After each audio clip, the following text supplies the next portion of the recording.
कैसे हो संगवारी हो सब जनला जय जोहार। मैं आपके दोस्त वीके ध्रुव उर्फ बंटी।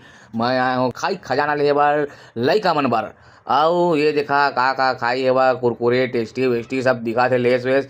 त हमन लेके जात हन हमार सामान मन ला झोला में भरा थे भाई। मोर भाचा मैं दोनों जन आए हमन। आओ यहाँ हमन भाई है तेने हमार दुकान के सामान ला निकाला थे वो भरा थे भाई हमार थैला में। ओकर बाद हमन घर टोटल करवाबो फिर घर जाबो। गर्मी भी बड़ा लागत रही संगवारी हो लेकिन का कर सकते हैं, ऐसे डायलॉग भी नहीं दे सकन। हम जहाँ से खड़े होते हैं लाइन वहाँ से शुरू होती है समझेगा, ऐसे बोलबो तो हमारे पिछवाड़ा में लात मार के भगा रही। मिठाई मन ला देख के संगवारी हो मोर मुँह ले लार टपक गीस। और फिर हमन मिठाई मन ला देखत रहन का लेके जाओ करके, लेकिन फिलहाल तो बेचे ले जाना है, खाए बर नहीं ले जाना है। यहाँ अपन दुकान बा जो भी सामान ले जाना है ले जा सकता संगवारी हो। देखा सब कुछ रखा है भाई, टोस वोस भी है भाई। ये दुकान के मालिक है मोर भाचा के बेचारा गर्मी में मुँह चुचवासन हो गए भाई, का कर मोरो मुँह चुचवासन हो गए, थोड़ा फिल्टर मार लिया हूँ मुँह लाइट के सेकी मारा तो का कर सकता। ये दुकान के नाम विजय बेकरी है, बनाज चौक सिरगिट्टी में।